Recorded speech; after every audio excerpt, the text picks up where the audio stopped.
भरतपुर। भरतपुर पश्चिमी भारतीय राज्य राजस्थान का एक शहर है जिसमें लगभग 65 वार्ड शामिल हैं। यह भारत की राजधानी नई दिल्ली से 180 किलोमीटर और राजस्थान की राजधानी जयपुर से 178 किलोमीटर दूर है। यह भारत के राष्ट्रीय राजधानी क्षेत्र का एक हिस्सा है और भरतपुर रियासत की तत्कालीन राजधानी थी। चाहे आप इतिहास प्रेमी हों या प्रकृति प्रेमी, आप निश्चित रूप से भरतपुर की हर चीज का आनंद लेंगे। शहर में एक शांतिपूर्ण वातावरण है और चारों ओर प्राकृतिक वैभव से घिरा हुआ है। भरतपुर के आसपास के अद्भुत परिदृश्य वास्तव में विस्मयकारी हैं।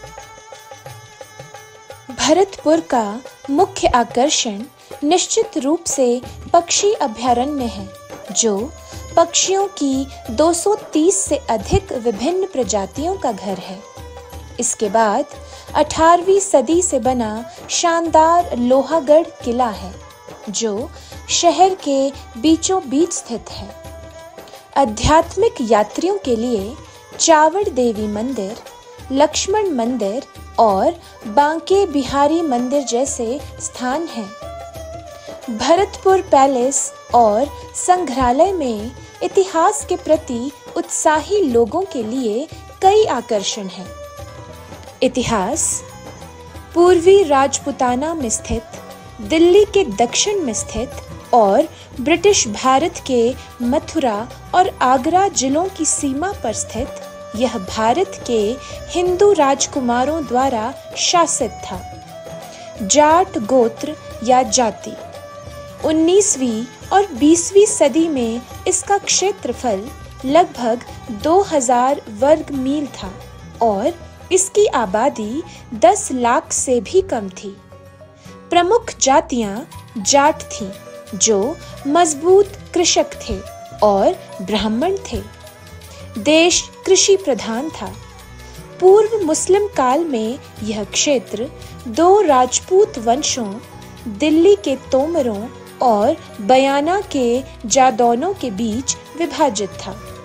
इसके बाद यह सीधे दिल्ली के अधीन था। जाट स्वतंत्रता की शुरुआत मुगल बादशाह औरंगजेब के शासनकाल के अंत में हुई, जिसमें लूटपाट और डाकू किलों की स्थापना हुई।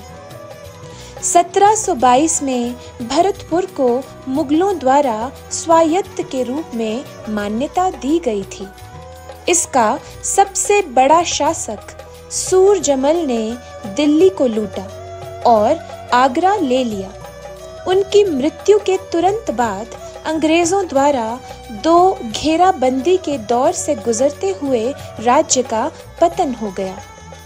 1804 में जाटों ने मराठा प्रमुख मल्हार राव होलकर के साथ पक्ष लिया और जनवरी से फरवरी 1805 तक घेराबंदी का सफलतापूर्वक विरोध किया। 1825 में सिंहासन के दावेदार दुर्जन साल ने भरतपुर को जब्त कर लिया और अंग्रेजों को फिर से ललकारा। इस बार इसे लॉर्ड कॉम्बरमेरे 1826 ने कब्जा कर लिया था। भारतीय स्वतंत्रता यानी 1947 के बाद भरतपुर को राजस्थान राज्य में समाहित कर लिया गया। भरतपुर के त्योहार। ब्रज महोत्सव भरतपुर के सबसे महत्वपूर्ण त्योहारों में से एक ब्रज महोत्सव है, जो हर साल होली से पहले भरतपुर में होता है।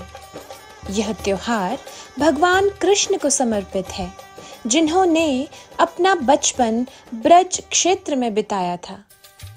त्योहार भारतीय संस्कृति और भारतीय समाज की समृद्ध पौराणिक कथाओं को प्रदर्शित करता है।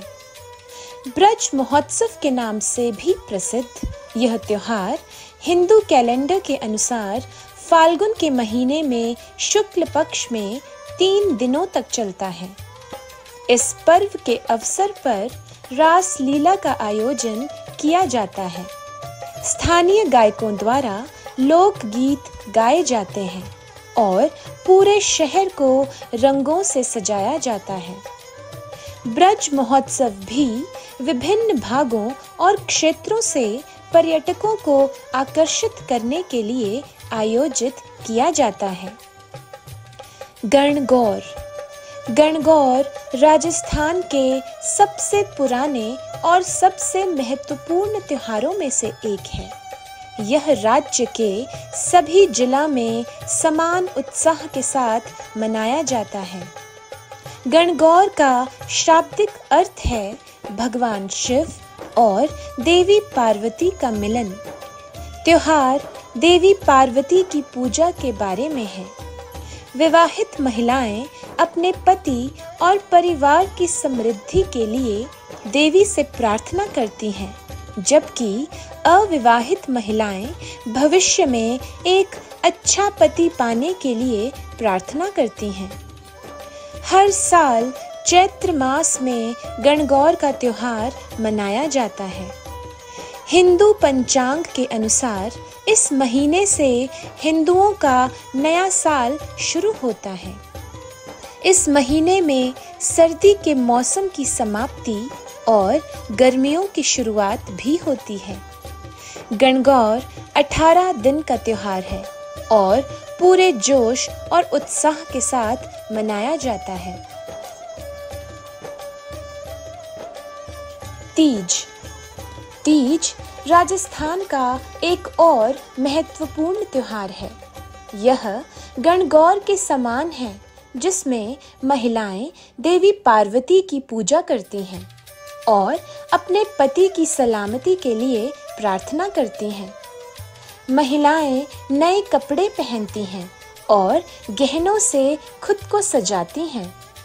वे एक सामान्य स्थान पर इकट्ठा होती हैं और देवी से प्रार्थना करती हैं।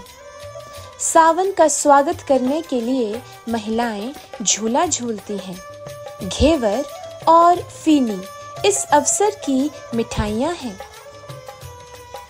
भरतपुर पशु मेला भरतपुर रियासत के दिवंगत महाराजा जसवंत सिंह की स्मृति में यह प्रदर्शनी एवं पशु मेला प्रतिवर्ष आयोजित किया जाता है। भरतपुर के ऐतिहासिक और पर्यटक स्थल भरतपुर पैलेस और संग्रहालय।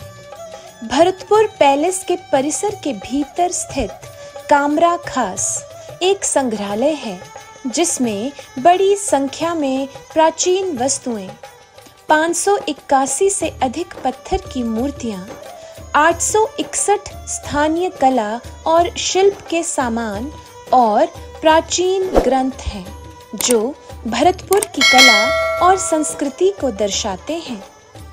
महल को विभिन्न महाराजाओं द्वारा चरणों में बनाया गया था और यह मुगल और राजपूत वास्तुकला का एक अच्छा मिश्रण है।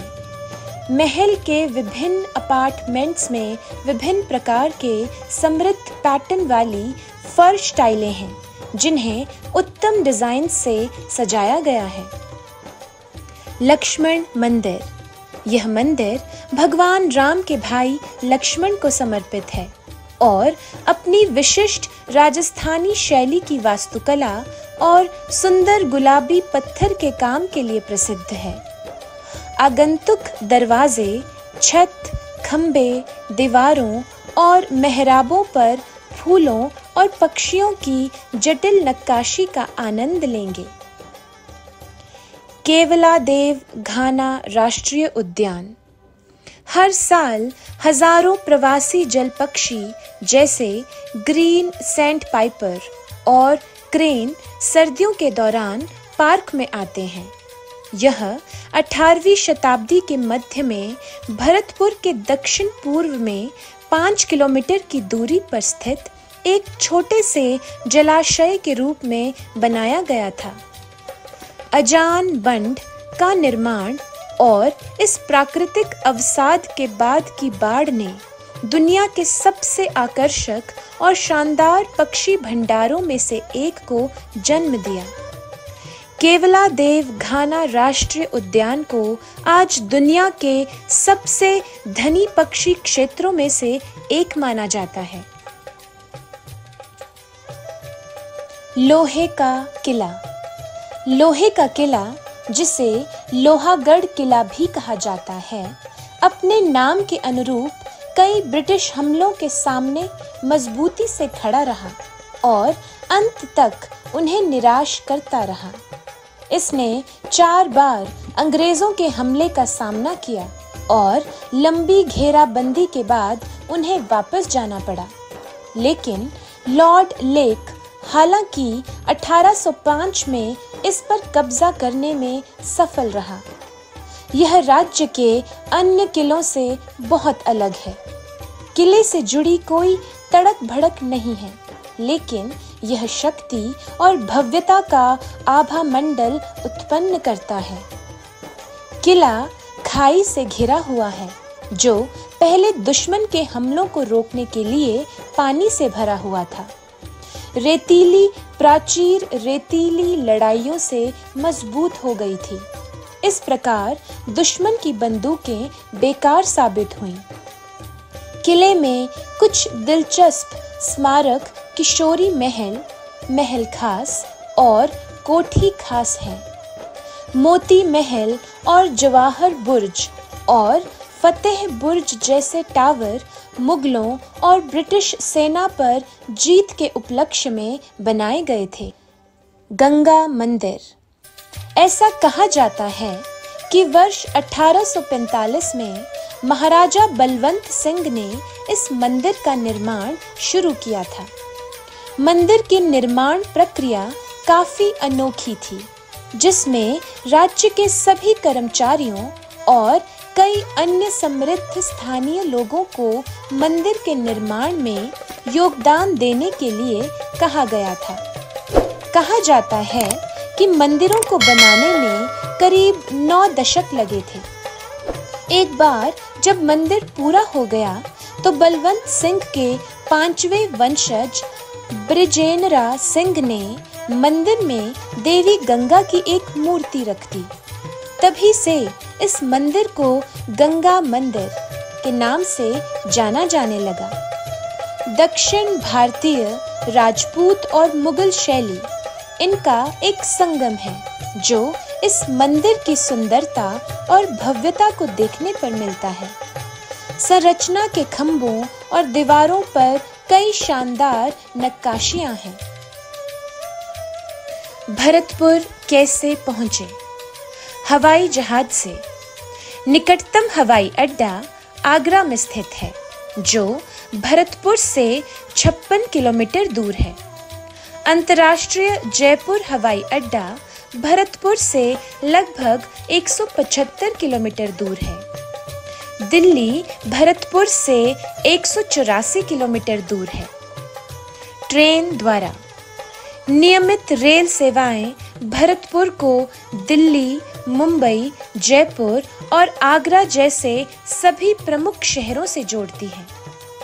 भरतपुर रेलवे स्टेशन पार्क पक्षी अभयारण्य से लगभग 5 किलोमीटर दूर है।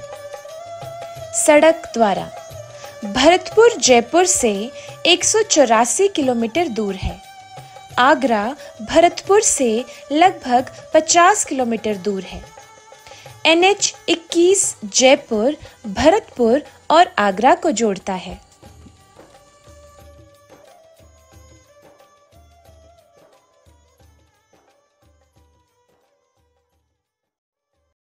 For more entertainment, please like our video and subscribe to our channel The Roots and press the bell icon to get new video updates.